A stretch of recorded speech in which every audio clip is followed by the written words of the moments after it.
Selamat pagi untuk kita semua. Apa kabar untuk saudara semua? Saya harap kabar kita semua sehat. Nah, di sini kami kelompok 6 akan membahas tentang peran pujian-pujian sebagai sarana pelayanan okultisme. Nah, di sini kami dari kelompok 6 yang beranggotakan dari Daniel Spayung, Elizabeth Vanessa Saragi, Febri Tri Utama Gutom, Mei Sabatini, dan Narta Marugo. Nah, di sini kami akan membahas tentang peran pujian-pujian sebagai sarana dalam pelayanan okultisme. Kita masuk dalam pendahuluan. Pembahasan kali ini adalah bagaimana peran pujian-pujian sebagai sarana dalam pelayanan okultisme. Nah, di dalam pelayanan okultisme, banyak metode atau cara yang dapat kita lakukan, termasuk mengumandangkan pujian-pujian kepada Tuhan. Dalam sajian kali ini kita akan membahas peran pujian-pujian. Apa saja dan bagaimana melakukan penyembahan kepada Tuhan, serta kuasa yang ada di dalam pujian-pujian kepada Tuhan yang mampu mengalahkan kuasa si jahat. Nah, di pembahasan kita masuk yang pertama, yaitu pengertian okultisme. Nah, menurut pendapat Hasuh Kahar dalam buku yang berjudul Satanisme dalam Pelayanan Pastoral, mengatakan okultisme sebenarnya berasal dari kata Latin occultus, artinya tersembunyi, rahasia, sial, celaka, gaib, gelap, dan misterius. Jadi okultisme berarti melibatkan diri dengan kuasa kegelapan, gaib, agar mengalami hal-hal aneh dan misterius. Nah, dalam buku Ensiklopedia Bebas dikatakan okultisme adalah kepercayaan terhadap hal-hal yang supranatural seperti ilmu sihir. Nah, kata okultisme merupakan terjemahan dari bahasa Inggris, yaitu occultism. Kata dasarnya occult berasal dari bahasa Latin occultus atau rahasia dan oculere tersembunyi, yang merujuk kepada pengetahuan yang rahasia dan tersembunyi. Kita masuk pembahasan selanjutnya, yaitu pengertian puji-pujian. Nah, puji-pujian yang merupakan bagian dari musik adalah ciptaan Allah. Tidak dapat dipisahkan dari kehidupan manusia karena dapat digunakan dalam berbagai situasi, kondisi, dan keadaan. Selain itu, puji-pujian juga memiliki fungsi dan pengaruh yang sangat besar dalam kehidupan manusia, terutama dalam kehidupan orang Kristen. Puji-pujian memiliki pengaruh yang sangat besar dalam kekristenan. Puji-pujian tidak hanya digunakan sebagai hiburan dan media mengungkapkan perasaan, tetapi juga mampu menjadi sarana yang ampuh untuk pelayanan dalam sebuah peribadahan. Nah, baik di dalam maupun di luar gereja. Nah, seiring dengan berjalannya waktu, penggunaan puji-pujian yang mengalami perkembangan sangat pesat. Salah satu perkembangan dapat dilihat dari penggunaan musik dalam sebuah peribadahan.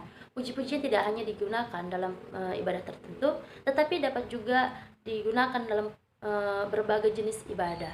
Puji-pujian dapat dipakai dalam ibadah minggu, ibadah hari raya gerejawi, ibadah padang, ibadah pengucapan syukur, ibadah persekutuan doa, dan bahkan dalam pelayanan khusus seperti pelayan orang sakit serta pelayanan okultisme. Nah, Allah di dalam Yesus Kristus menghendaki agar umatnya tidak berdoa, tetapi juga memuji Dia. Memuji Tuhan adalah hal yang mutlak bagi setiap orang Kristen. Karena itulah Allah kehendaki.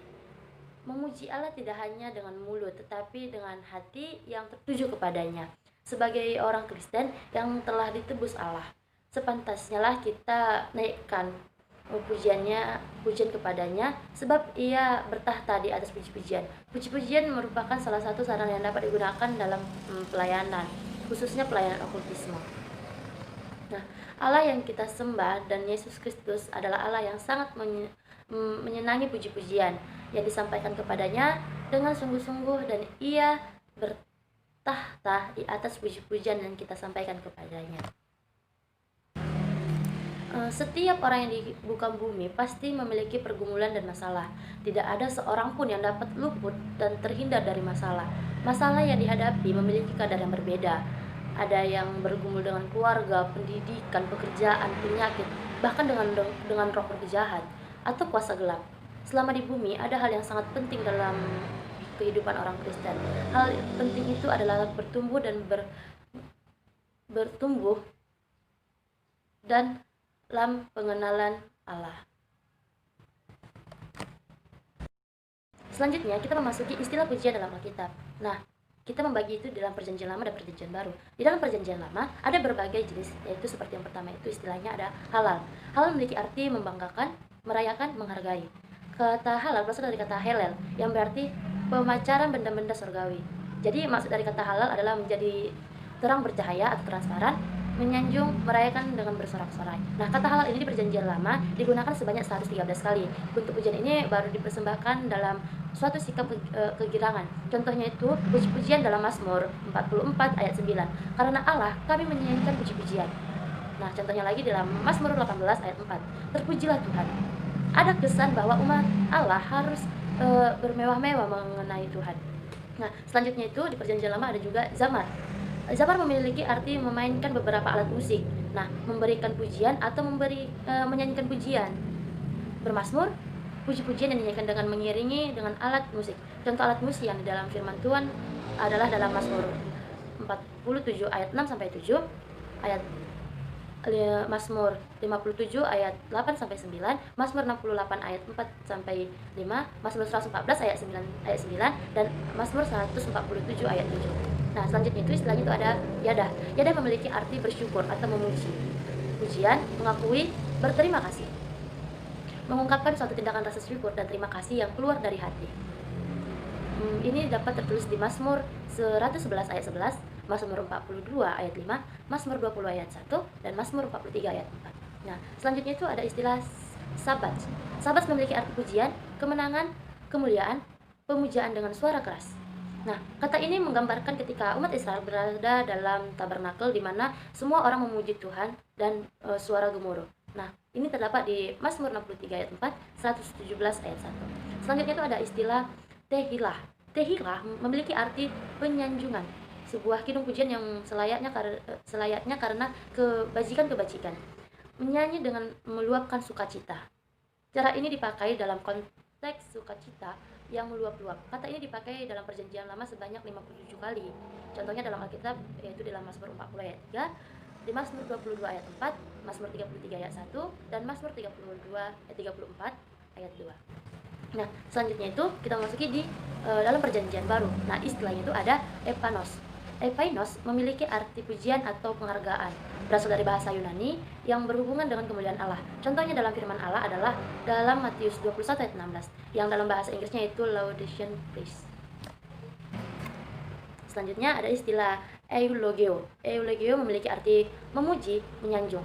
Contoh dalam Alkitab yaitu dalam Matius 21 ayat 9, yang memakai kata eulogenenos yang berarti blessed, yaitu memuji.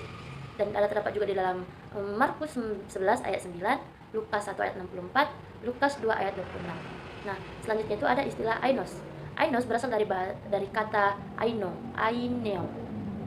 Memiliki arti memuji, menyanjung. Dalam perjanjian baru kata ini digunakan sebanyak 8 kali. Contohnya itu ada di dalam Matius 21 ayat 16, memakai kata ainon yang dalam bahasa Inggrisnya disebutkan praise of God, yang berarti memuji Allah. Di dalam Lukas 18 ayat 23, kata ainos juga diartikan sebagai pujian yang dihubungkan dengan suatu keagamaan. Nah, selanjutnya itu ada juga istilah humneo.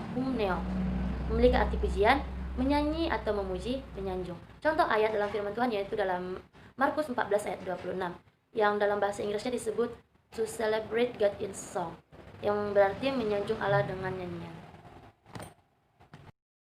Selanjutnya kita akan membahas tentang makna pujian sebagai sarana pelayanan okult.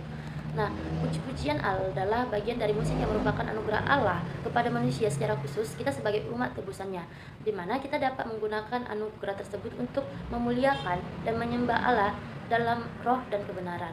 Nah, yang kedua ada puji-pujian digunakan sebagai sarana dan pelayanan, secara khusus pelayanan okultisme, karena Allah kita adalah Allah yang menyenangi puji-pujian. Yang ketiga, puji-pujian merupakan cara menyampaikan kita kepada Allah pada saat melakukan pelayanan okultisme, dan harus benar-benar disampaikan dengan iman yang sungguh kepadanya. Selanjutnya yang keempat yaitu segala jenis puji-pujian dapat digunakan dalam pelayanan okultisme. Yang perlu adalah bagaimana sikap hati saat memuji dan melayani Tuhan. Yang kelima, sebagai pelayan Allah, maka kita harus hidup sesuai dengan segala sesuatu yang Allah kehendaki dalam kehidupan kita. Selanjutnya, kita memasuki musik dalam ibadah. Untuk mendapatkan musik yang tepat dalam ibadah, maka kita perlu mengenal unsur struktur liturgi atau tipologi jemaat, karena aspek-aspek ini memainkan peran penting dalam penempatan, pemilihan dan pembawaannya dalam sebuah ibadah.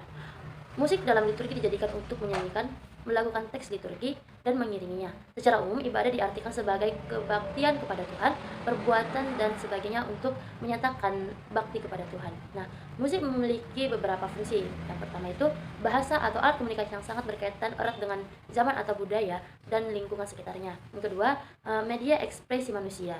Yang ketiga ada media pengajaran, stimulasi terhadap aspek kognitif, motorik, dan afektif. Nah, selanjutnya musik sebagai alat puji-pujian. Nah, musik memegang peran yang sangat penting dalam masyarakat zaman sekarang ini. Nah, karena musik mempunyai kegunaan dan fungsi di dalam kehidupan manusia. Terlebih dari semua itu, musik dipakai untuk mencapai tujuh tujuan yang menurut Bruno Net mengatakan tulisan awal dari etnomusikolog sering berdasar pada anggapan dalam sejarah kebudayaan manusia dalam menggunakan musik dan mencapai suatu tujuan akhir. Musik dipakai sebagai alat untuk menyampaikan arti identitas diri dari masyarakat itu sendiri. Nah, ironisnya manusia cenderung untuk menyalahgunakan kata penggunaan dan fungsi dari musik itu sendiri. Meskipun ada kesamaan, tetapi dua kata tersebut mempunyai arti yang berbeda. Selanjutnya, musik ditinjau dari segi teologis. Sejauh manakah kaitan antara teologi dan musik yang kita pahami? Kita harus mempunyai perkiraan teologi yang relevan dengan musik. Nah, kita harus sadar bahwa Allah lah yang menciptakan musik. Dia menciptakan musik dengan kemuliaannya dan tujuannya, dan juga untuk memperkaya kehidupan manusia. Allah menciptakan manusia untuk menjadi musikal. Allah menciptakan manusia untuk memuliakannya, menciptakan musik khusus untuk disesuaikan dengan bentuk pelayanan yang ditujukan kepada umatnya. Allah akan senang dan dipermuliakan oleh musik yang sudah dikuduskan dari umat yang sudah dikuduskan. Dengan demikian, tersebut di atas, kita bisa menyimpulkan bahwa tujuan musik dalam gereja adalah tidak lebih dari, tidak kurang dari, tidak lain daripada pekerjaan gereja, yaitu pelayanan terhadap Allah. Pelayanan terhadap. Selanjutnya kita akan membahas jenis musik dalam peribadahan. Sering dengan perkembangannya zaman dari instrumental musik, kita akan menelaah lebih jauh tentang instrumen band yang cukup diperdebatkan dalam kalangan pelayanan musik gerejawi. Apakah band itu boleh dipakai dalam gereja? Apa latar belakang dari band ini? Band berasal dari jazz yang berkembang di Amerika. Jazz diciptakan oleh sekelompok musisi, terutama Black Americans, yang perform di jalan bar dancing hall. Jazz bisa dikatakan musik yang berpusat pada improvisasi dan mempunyai karakter syncoped rhythm, tone color. Dia sangatlah terkenal di New Orleans, kota komersial yang penghuninya adalah Portugis, Inggris, Italian, dan Kumba. Sebelum berkembang menjadi jazz, instrumen ini digunakan untuk military. Drumless dibunyikan dengan tujuan untuk menyampaikan peran-peran tertentu kepada para pendengar. Di Afrika, drum sangat sakral sekali, sehingga secara agama tidak akan dilaksanakan jika tidak ada drum. Biasanya korban persembahan juga dilaksanakan dengan drum, horn untuk signal, dan trumpet untuk mengumumkan kedatangan raja atau ratu. Jazz adalah campuran dari beberapa kebudayaan termasuk West African, American, dan Eropa. Pada abad 20, tiap desa mempunyai band yang akan dimainkan di piknik, parade, perkumpulan politik, dan tempat perjudian. Mereka memulai dengan piano dan small band. Nah, selanjutnya kita masuki pengaruh musik dalam ibadah. Lalu, apa pengaruh musik dalam ibadah ini sebenarnya? Kalau kita sudah menelaah hal-hal yang sudah saya jelaskan tadi, kita harus melihat dan mempergunakan musik dalam hal positif dan bukan dalam hal negatifnya yang bersifat termasuk emosi dan sebagainya. Terus, apakah musik band boleh ada di dalam gereja? Itu kembali dari denominasi gereja kita masing-masing. Karena dari musik itulah terpancar warna dari gereja itu sendiri. Sebaiknya kita harus berhati-hati dan tidak asal-asalan menggunakan instrumen tertentu dalam ibadah. Kita juga menimbangi beberapa hal di atas, baik dampak positif maupun negatifnya. Kekristenan bukanlah satu teori atau spekulasi, tetapi suatu kehidupan. Bukan juga satu filosofi dalam kehidupan, melainkan satu kehadiran yang hidup. Realisasi ini bisa berwujud setiap saat melalui pujian. Itu adalah kata-kata dari Samuel Taylor. Selanjutnya kita akan bahas tentang cara-cara memuji Tuhan. Nah, yang pertama itu dengan mengangkat tangan. Nah, seperti itu tertulis dalam Mazmur 63 ayat 5, Mazmur 134 ayat 3, Mazmur 141 ayat 2. Ada beberapa alasan mengapa dalam puji-pujian dengan mengangkat tangan. Di antaranya tanda penyembahan kita kepada Dia, kepada Allah. Lalu gambaran seorang bayi yang meminta gendong atau dipeluk oleh bapaknya. Lalu yang ketiga, lebih mudah berkonsentrasi atau terutama dalam berdoa. Selanjutnya itu ada yang keempat, tanda keterbukaan hati kepada Tuhan di dalam pekerjaannya. Yang kelima, menerima apa yang Tuhan kerjakan dalam hidup kita, yaitu kita atau disebut dengan sikap yang pasrah. Yang keenam, bertepuk tangan. Itu ada terdapat di dalam Mazmur 42, Mazmur 47 ayat 2. Nah, dalam tradisi Yahudi, bertepuk tangan bukanlah sekedar untuk memberi beat, tetapi sebagai salah satu bentuk make joyful noise kepada Tuhan. Selanjutnya itu ada memainkan alat-alat musik. Nah, seperti yang tertulis dalam Mazmur 105 ayat 3-5, di tangan para penyembah dan pemazmur, maka alat-alat musik menjadi pujian dan bahkan bernubuat pun boleh menggunakan alat-alat musik. Nah, selanjutnya yang ketiga adalah berdiri. Tertulis dalam Tawarik 5 ayat 13, Mazmur 134 ayat 1, merupakan tanda hormat dan kesiapsiagaan. Kalau kita duduk, maka kesiapsiagaan itu menjadi berkurang dan pikiran kita melayang-layang, sehingga iblis bisa menggunakan kesempatan itu untuk meletakkan kakinya. Seperti dalam Efesus 4 ayat 7. Selanjutnya yang keempat itu membungkuk, bersujud, berlutut, dan terlungkup. Ditulis pada Mazmur 95 ayat 6, Wahyu 19 ayat 4. Ini adalah bentuk-bentuk dari ekspresi kita dalam menyembah Dia. Selanjutnya yang kelima ada berteriak. Berteriak dalam bahasa Ibrani Hillel, yaitu kata dasar dari haleluya, yang berarti berteriak dengan keras, dengan penuh sukacita. Selanjutnya kita membahas pujian dan penyembahan dalam pelayanan okultisme. Lucifer dilingkupi dengan kealamiannya dan sekarang daripada melingkupi tahta sorga dengan kemuliaan pujian dan penyembahan. Nah, dia melingkupi bumi dengan tabir kegelapan. Yesaya 60 ayat 2. Sebab sesungguhnya kegelapan menutupi bumi dan kekelaman menutupi bangsa-bangsa, tetapi terang Tuhan terbit atasmu dan kemuliaannya menjadi nyawa atasmu. Setan telah menjadi pangeran pemimpin kegelapan atas wilayah-wilayah. Di Efesus 6 ayat 12, karena perjuangan kita bukanlah melawan darah dan daging, tetapi melawan perintah-perintah, melawan penguasa-penguasa, melawan penghulu-penghulu dunia yang gelap ini, melawan roh-roh jahat di udara.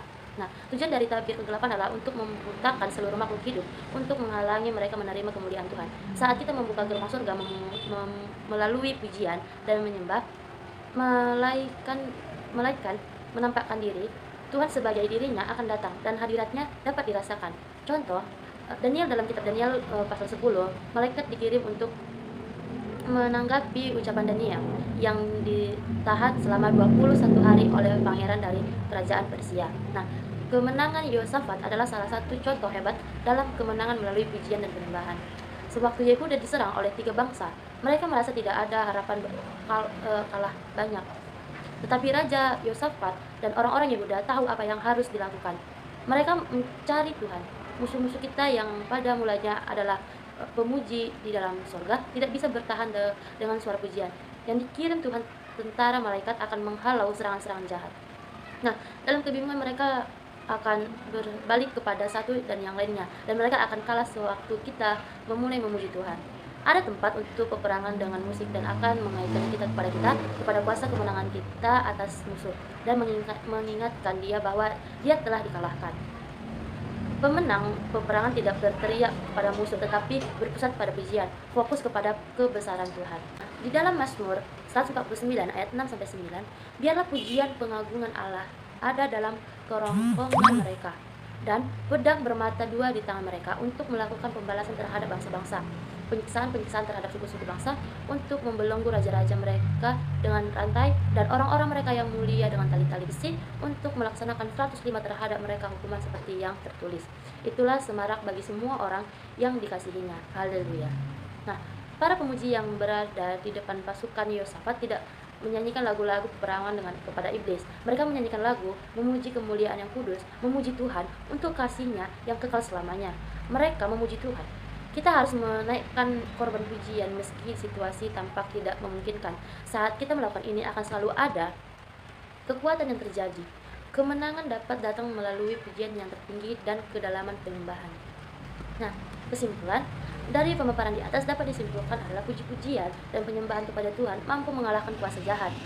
Oleh sebab itu maka dalam melakukannya haruslah dengan penuh kesungguhan, sebab puji-pujian adalah anugerah Allah kepada manusia secara khusus kita sebagai umat tebusannya, di mana kita dapat menggunakan anugerah tersebut untuk memuliakan dan menyembah Allah dalam roh dan kebenaran, dan sanggup meruntuhkan kuasa-kuasa kegelapan yang ada di dunia ini.